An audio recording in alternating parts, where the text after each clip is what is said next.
Salut à tous, bienvenue chez XL. On va présenter aujourd'hui la SH Figuarts Conte Doku par Bandai. C'est parti. La SH Figuarts Conte Doku, sortie en avril 2019. C'est la dernière SH Figuarts sortie en attendant Yoda qui sort en août 2019. C'est une figurine qu'on avait eu très longtemps en salon avec beaucoup de photos et finalement qui nous avait été présentée, je crois que c'était en août 2018 et pour une précommande en septembre-octobre 2018.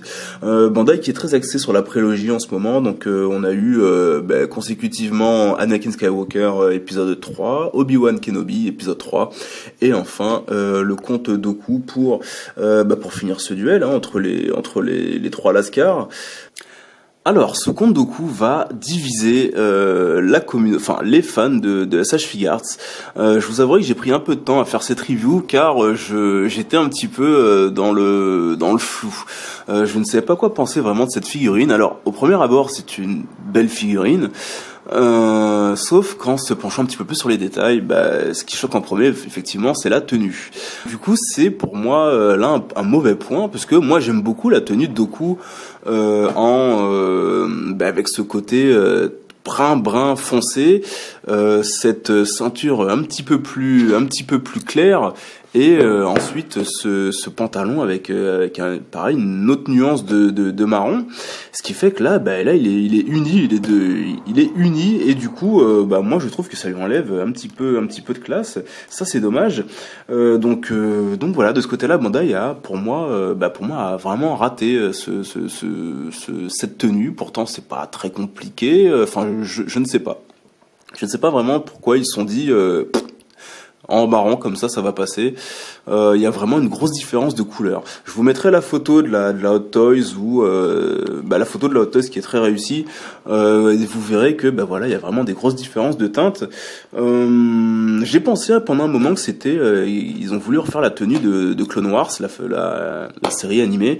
Pas du tout non plus. Il a pas du tout non plus cette tenue. Alors il est sur du marron, mais c'est pas du tout ce marron là non plus. Donc voilà, je ne sais pas pourquoi ils sont restés sur cette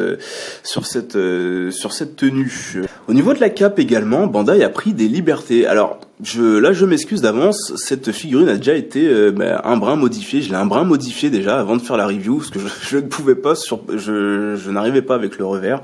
Pareil là, c'était un choix de Bandai de nous avoir fait. Je vais vous montrer la photo du coup. Vous voyez avec Bandai qui nous fait ce petit revers du coup. Il me semble qu'il a un espèce de revers comme ça dans l'épisode 2 pendant le combat avec Yoda, mais du coup ça rend super moche. Enfin moi je trouvais que ça rendait très, c'était vraiment pas très joli. Ça faisait une espèce de truc comme ça. Donc du coup moi j'ai vraiment décousu en fait la couture en fait qui empêchait cette partie là de vraiment se déplier. Du coup je préfère comme ça, je préfère ce côté-là, mais pourtant c'est encore pour moi un peu un HS de la part de Bandai qui nous a pareil pris des libertés, car la cape de Doku premièrement n'est pas aussi épaisse. Au niveau du tissu, ça c'est pas trop au niveau du tissu, on peut peut-être se tromper, mais au niveau de ce revers, au niveau des épaulettes, moi c'est ce que j'aime sur la tête, sur la cape de Doku, il y avait une espèce des petites épaulettes matelassées en fait. Moi j'aimais beaucoup ça, et du coup là on les a pas, et donc on a une cape qui pour moi est très moyenne cette cape. Du coup j'ai vraiment du mal. En plus c'est très compliqué de la positionner, car vous voyez comme j'ai enlevé en plus la couture, va falloir bricoler un petit peu derrière, vous voyez, pour essayer de faire un espèce d'attaché derrière pour que ça rende un petit peu plus fluide, vous voyez, un petit peu plus comme ça, alors que quand je laisse, vous voyez, ça va s'écarter, ça va bomber, mais je préfère quand même comme ça plutôt qu'avec le gros revers. Au niveau de la tête, écoutez, on retrouve pour moi Christopher Lee, pas à 100%, d'accord, rien n'est parfait, mais Bandai a fait un beau boulot là-dessus. J'avais un petit peu peur sur les photos de promotion, mais pas du tout en fait. Donc ça sera toujours pareil, ce sera toujours selon vos yeux, selon ce que vous attendez du personnage. Donc moi je le reconnais un petit peu plus de ce côté-là, du côté droit. plutôt que du côté gauche. Bon, après ça dépend, hein. C'est pas vraiment, enfin ça va différer selon l'individu. Mis à part ça, au niveau de la couleur des cheveux, ils auraient pu laisser les cheveux tout blancs en fait, hein. Ils ont fait un espèce de petit, je sais pas, un espèce de petit brush marron. Du coup, alors ça fait ressortir les cheveux marrons, mais c'était pas obligatoire parce que du coup, bah voilà, il a les cheveux blancs, hein. C'était pas obligé de lui mettre ses anciens. Enfin, je sais pas, on dirait qu'il a les cheveux sales du coup. Mais voilà. Pour moi, contrat rempli au niveau de la tête pour Christopher Lee. Les articulations de la tête sont toujours très réussies. Vous voyez, gauche, droite, en arrière. Vous voyez, ça penche plutôt bien. Et en avant, impeccable. Alors, pour ce qui est des articulations sur les bras, vous verrez que la cape n'empêche absolument pas les mouvements. Donc, vous voyez en haut. En arrière, vous voyez qu'il y a une bonne amplitude toujours. Vous avez la petite articulation là qui permet aux épaules et qui permet de rassembler les deux bras, d'accord. Donc ça c'est super intéressant, c'est toujours bon. Et vous avez la double articulation pour les coudes. Donc vous voyez que de ce côté-là, c'est toujours pareil, c'est du Figart. Il y a absolument aucun problème. Je vais faire un petit bémol sur cette fois-ci les poignets. Vous voyez que la manche en fait, l'ouverture de la manche est très courte. Très serré en fait, et du coup vous voyez que pour bouger les mains, et ben c'est pas facile, et même pour les mettre c'est pas facile non plus, car ben voilà, c'est un petit peu serré quoi. Donc voilà, allez-y mollo quand vous changez les mains. Pour le torse, Bandai a choisi de nous redonner en fait une version, alors je sais pas si c'est une version 1 en fait des corps de Jedi. Donc c'est une version, vous voyez, avec cette double articulation qu'on trouve sous le torse et à la base du bassin en fait, un peu comme Luke, vous voyez. Donc du coup au niveau des articulations c'est plutôt sympa. Sauf que avec Luke c'était comme la tenue est noire, donc c'est pas trop grave, hein, vous voyez, on ne le voit pas beaucoup. Avec Dooku, du coup avec ce marron, et écoutez, on voit un petit peu trop en fait, vous voyez, on dirait presque que c'est une pièce d'armure et par-dessus la tenue. Et du coup moi je trouve ça un petit peu inesthétique, c'est vrai. Alors c'est très cool pour les mouvements, je vais vous montrer, vous voyez, regardez en arrière, c'est une des meilleures en tout cas en termes de mouvement d'amplitude pour cette partie-là, vous voyez. Oula, je fais le focus s'il te plaît. Vous voyez, en avant aussi. Impeccable. Et même sur les côtés, vous voyez, ça va vraiment très très loin. Alors, vous avez en plus, vous voyez, petite démarcation, mais c'est vrai qu'à ce niveau-là, Dooku, il est vraiment top, mais c'est un peu une esthétique. Et pour vous donner une idée, voilà, j'aurais bien aimé c'est corps V2 en fait, avec voilà, juste l'articulation au bassin. Il y a un petit peu moins d'amplitude effectivement, mais c'est un peu plus esthétique, c'est vrai. Au niveau des jambes, comme je vous l'ai dit, il est toujours bien souple le Dooku. Donc vous voyez, ça va là. En levant la jambe, vous avez la double articulation pour les genoux, plutôt sympa. Et vous avez le 360 toujours pour la cheville. Hop là, allez-y quand même en douceur. Et vous avez le bout du pied. Vous avez les mains You Can See Me, donc qui sont des mains qui sont plutôt relâchées en tout cas, ou pour l'utilisation de la force. Nous avons également les poings, donc ils peuvent être mis aux deux bras. Et enfin, nous avons très bon détail de Bandai de nous proposer ça. Ce sont les mains pour les pouvoirs de Sith qu'il utilise contre Anakin et contre Anakin. On est aussi là pour chipoter. J'aurais aimé que ces mains soient un petit peu plus. Enfin, j'aurais aimé que la main entière soit en fait en éclair, un peu comme celle d'Electro que je vous ai ramené. Vous voyez. J'aurais aimé comme ça, moi. J'aurais aimé toute la main en fait, parce que là en fait on dirait des ficellos. On dirait des ficellos qui sont accrochés en fait aux doigts. Donc du coup j'aurais bien aimé, voilà, pour un petit peu plus de réalisme, que l'éclair arrive au moins à la moitié de la main, quoi, tout simplement, et pas juste qu'on croit que les éclairs sortent du bout des ongles. Donc voilà, donc c'est quand même un détail sympa, c'est plutôt cool. En plus pour les photos c'est plutôt sympa. On a également une très belle représentation du sabre de Dooku, ce sabre très particulier qui est plutôt bien détaillé, je trouve. Donc vous voyez, beaucoup d'argenté, c'est très joli, très joli. Alors du coup, par contre, pour moi un bémol encore, c'est la lame, en fait, pourquoi nous avoir, enfin, c'est peut-être aussi pour des questions de sécurité, nous avons la partie supérieure du sabre qui part, en fait, qui est incrustée, en fait, avec la lame. Et du coup, si vous voulez si vous voulez faire une pose avec Doku qui ne tient que le sabre, enfin, pas allumé, et voilà, vous avez ça et vous n'avez pas la partie, supérieure, à moins de prendre l'autre qui est là, à moins de prendre l'autre partie qui a lui un pignon en fait pour justement le connecter à la ceinture de Doku.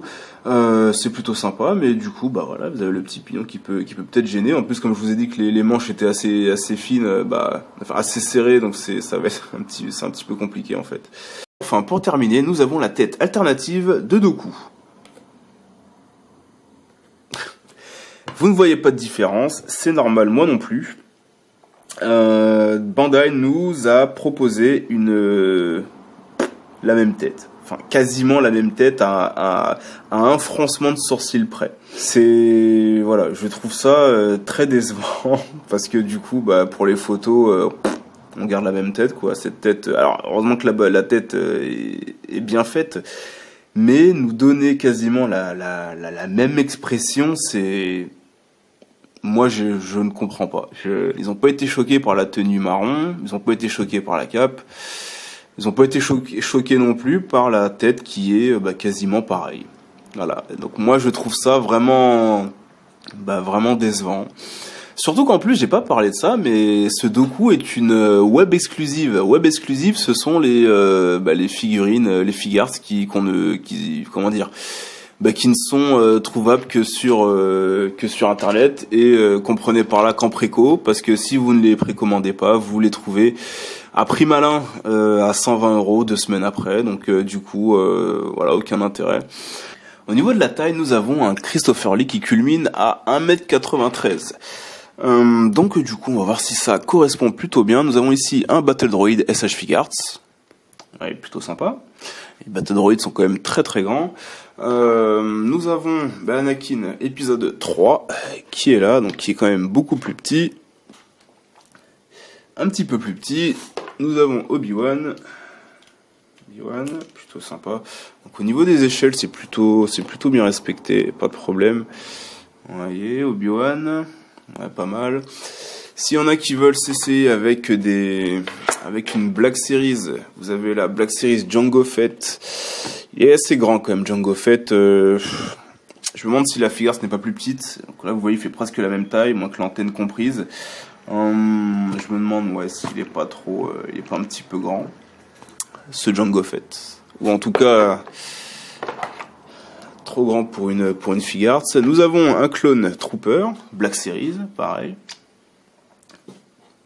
Et nous avons cette fois-ci un clone Trooper en SH Figuarts. Alors, que penser de ce Doku SH Figuarts ? Écoutez, j'ai bien fait de faire de laisser passer un petit peu le temps, parce que dès que je l'ai reçu, je vous avouerai que je ne voyais que les défauts. La tenue, qui n'est absolument pas, qui est un petit peu bâclée, tout simplement. Pas dans les détails, mais dans le code couleur. C'est dommage parce que la représentation de Doku joue beaucoup là-dessus, quoi. Sa tenue est très classe, c'est une tenue d'officier en plus comme ça, et c'est dommage d'avoir ce marron uni. Pareil pour la cape qui est à mon sens trop épaisse et qui n'est même pas articulée. D'ailleurs, j'ai même pas parlé de ça, mais elle n'est même pas articulée pour le prix. Enfin, les Mafex font moins cher et les capes sont articulées. Donc c'est vraiment dommage d'avoir autant de défauts pour une figurine aussi chère finalement, parce que les deux larrons là, vous les avez à 40 € qui n'ont presque pas de défauts, vous êtes content. Mais celui-ci là, vous êtes à la release à 60, 70 €. Ça dépend les sites. Maintenant, si vous voulez l'avoir, c'est 100, 120. Enfin, oui, parce que c'est une web exclusive. Du coup, vous vous allez casquer un max, alors que voilà, elle a vraiment beaucoup de défauts pour moi. Donc ça c'est dommage. Je n'ai pas parlé de la tête également, la tête qui est similaire. Les deux têtes sont pareilles, hein, comme je vous l'ai dit, un froncement de sourcil près. Donc c'est dommage aussi. Enfin voilà, on se retrouve. C'est vraiment la Figure qui a pour moi qui a divisé la communauté des fans de Figure et Star Wars, hein, parce que bah voilà, du coup elle a vraiment beaucoup de défauts apparents en fait. C'est ça que je parle, parce que bon, encore les manches qui sont un peu trop courtes pour laisser passer les mains, bon on peut faire avec, mais des défauts apparents comme ça, surtout au niveau de la tenue, c'est vraiment dommage. Et moi en termes de, c'est une web exclusive, donc du coup je suis un petit peu naïf. Je me dis bon bah voilà, Bandai va mettre les bouchées doubles pour nous faire quelque chose de parfait. Et bah non, finalement on se retrouve avec la figurine, une des figures les plus chères et des plus ratées en fait. Donc voilà, donc je ne vais pas rester sur ce point, voilà, sur cet élan négatif, hein, qu'elle a quand même des qualités, hein. Au niveau du posing, vous allez vous faire plaisir, hein. Christopher Lee est vraiment très ressemblant. De ce côté-là, il y a absolument aucun problème. J'ai pris du plaisir à prendre cette figurine en photo. Il y a absolument aucun problème là-dessus, hein. Ça c'est Figuarts.